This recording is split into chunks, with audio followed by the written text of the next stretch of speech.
Today we're going to talk about, is it too late? Hello everybody, this is Deb from Just Do Something Homestead, and today we're going to talk about, is it too late? Did we wait too long? Is it too late to fill your pantry or to learn how to homestead? Is it too late to plant a garden or to move out of the city? Is it too late to learn a new skill like canning or dehydrating? Is it too late to take control of our food? The answer is no, it is not too late, but the clock is ticking. Today, I am going to focus on one of those topics, and that is how to quickly fill your pantry. You might believe that you don't have time to fill up your pantry. The reality is you don't have time to not fill up your pantry. If you are brand new to our channel, I welcome you aboard, and my name is Deb. My husband Jim and I homestead on about 45 acres in West Virginia. Let's talk about 5 ways to quickly fill your pantry. Number 1, vacuum sealing. Vacuum sealing is my favorite way to preserve foods. Nearly all dried foods, from cereal to crackers, pasta to coffee, and everything in between, can be vacuum sealed. The only items that shouldn't be vacuum sealed are things that are high in moisture content, such as raisins, or high in oil or fat, things like potato chips or nuts. In fact, some items such as rice or salt, when vacuum sealed, can be stored for over 10 years. You just need to store it in a location that is cool and dark. All right, let's jump into it. We are going to vacuum seal coffee today. The items you need are coffee, canning jars, these are ½ gallon. You need some rings and lids, and then you need a vacuum sealer. Today I'm going to demonstrate my Food Saver FM5200. That is the Food Saver that I absolutely adore. I have had it for over 11, going on to 12 years. And my newest addition is the Handheld Food Saver Vacuum Sealer. So I'm going to show you how to seal with both of them. And if your Food Saver did not come with the jar sealers themselves, that is a separate order. You can get a set of 2 for about $13.99 off of Amazon. The first step is to wash your jars in hot soapy water and let them dry overnight. If you're looking to store coffee long term, then I recommend vacuum sealing the whole beans. But I drink a lot of coffee, and so I am just going to vacuum seal my ground coffee today. I easily go through one of these packages a week, so I am going to vacuum seal about a month's worth. These ½ gallon canning jars will hold about 2 10-ounce bags. And I'm not even concerned about the variety. I'm more concerned that it's organic. My jar is nearly filled, and at this point I'm going to put a cupcake liner on top.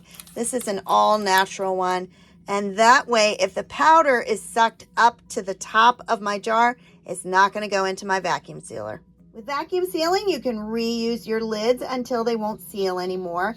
So the first step I'm going to do is wipe off the top of the rim with my hand and then place the flat or lid on top. Next, I put on the jar sealer and plug in the port to my Food Saver. The vacuum sealer is going to shut off when all the air has been removed, so I'm going to turn it on and then hit accessory.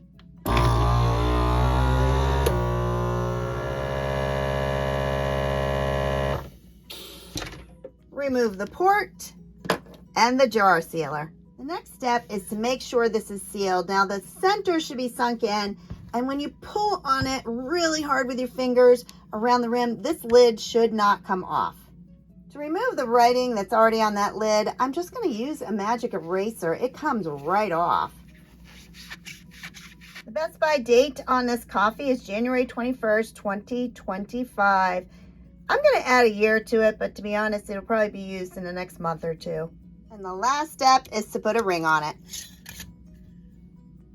You want to store all your vacuum sealed foods in a dark, cool location. All right, I'm going to fill up the next jar and show you how to use the rechargeable handheld sealer. Isn't it amazing how a pound of coffee has gone from 16 ounces to 12, and now it's 10. And just like before, I filled it with coffee, put on a cupcake liner, and now I'm going to put the attachment on.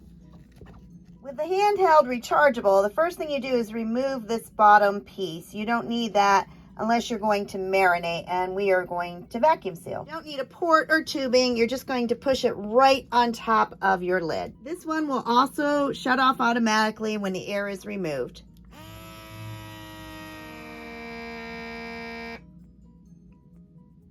Then remove it. Hear the air come out? And check the seal. I keep the rechargeable one in my kitchen. I don't think the seal is quite as strong as my powerful food saver that's electric, but it still does a fairly good job. All right, that's the same process to do all your vacuum sealed food items. The number 2 way of stocking up is to dehydrate. Dehydrating removes the moisture from food so you can preserve it by keeping it dry. In fact, a lot of the foods I dehydrate, I then vacuum seal. I have been dehydrating for over 30 years. Back then, I used it mostly to make fruit roll-ups, and I did that by making homemade applesauce and then spreading it out on these trays, and when it was tacky, not completely dry, rolling it up for the kids. Now I mostly do herbs, vegetables, and fruits. Today we're going to do basil. Basil is by far the easiest herb there is to grow. In fact, this one I bought for less than $3. It is organic. It came from the grocery store in the produce section. From this one basil plant, I started another 5 plants, and then I have another 3 all rooted and ready to be planted. That's because the more you trim your basil plant, the fuller it will grow. And if you take those stems off of there, put them in water, they will grow roots, and you have yet another basil plant. Today, I'm going to show you how to dehydrate it, and it is super simple. You pull off the leaves, and you spread them out on the tray. You don't want to cut your plant all the way down to the bottom, or it's not going to survive. What you actually do is cut it on top of a new set of leaves. That will keep the new leaves growing. I left most of the leaves on my basil plant so that it'll grow more. And the leaves that I've pulled off, I spread out on a tray. I really like this dehydrator because I can control everything from the temperature to the time, and it will shut off when finished.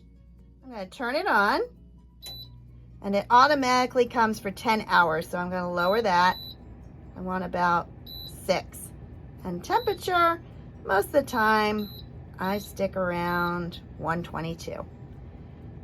And after 6 hours, it will shut off. All right, the next 3 ways of stocking up your pantry, I'm going to fly through pretty quickly. Number 3 is buy cans of food. Up until this year, I was saying every time you go to the grocery store, buy 2 cans of food, 1 to use now and 1 to put in your pantry. But recently, I completely changed that. I am now saying buy 3 cans and save 2. And even a step further, if you find them at a really good price, buy all that you can.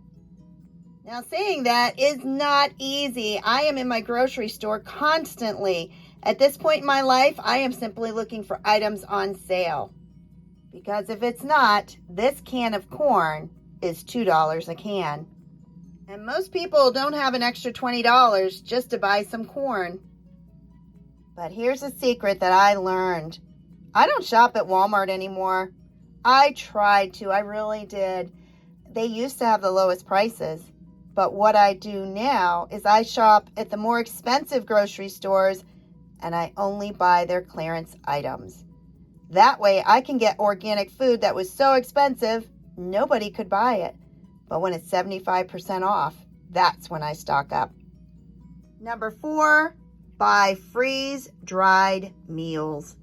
I would love to have a freeze dryer, but the reality is it's just one expense that we can't swing right now. So I relied on buying these pre-made meals. And if you're looking for the fastest way to stock up your pantry, this is it right here. Meal assortment. It already comes in a bucket that is pre-sealed. There are 22 servings, and this one has 12 pouches. But most of these companies, you can choose the different meals that would suit your family. And the best part, This one is good until October 2051. You can find these on Amazon, or you can just Google and find the individual companies. And a lot of companies like 4 Patriots offer a lot of new customer incentives. One thing to keep in mind is that your dehydrated meals need water added in order to eat it. So make sure you're not only stocking up on food, but you're stocking up on water or a water source as well. And number 4, start a garden. This is a sweet potato plant, and I started it by buying a sweet potato at my local grocery store. Sweet potatoes grow slips that are very easy to start. All you need is potting soil and a sweet potato. Put your sweet potatoes at a sunny window and watch them start sprouting. When they're about 4 inches long, put them in water and they will root. Planting just 1 sweet potato plant will give you lots of sweet potatoes to eat. You can also eat sweet potato leaves. The problem is sweet potatoes take a lot of space. Did you know you could plant the bean seeds from your soup mix? You got it. I bought this at Aldi's for about $2, and in there are hundreds of bean seeds. You can order vegetable seeds, you can buy them at your local stores, or you can even go to the Dollar Tree and get them 4 for $1. Don't have the setup to start your own seeds? You can purchase seedlings. You can get them anywhere from Walmart to Lowe's to farmers markets. Many seeds like lettuce, squash, and beans you can plant directly outside. These are 2 items that I raised myself and then I canned. You don't need to can. You can dehydrate, you can eat them fresh, and you can freeze them. No room to garden in ground? I don't have my entire garden in the ground. I have raised beds, I have container growing, I even have mineral tubs. And one year when my garden just wasn't big enough, I planted tomatoes in my front flower bed.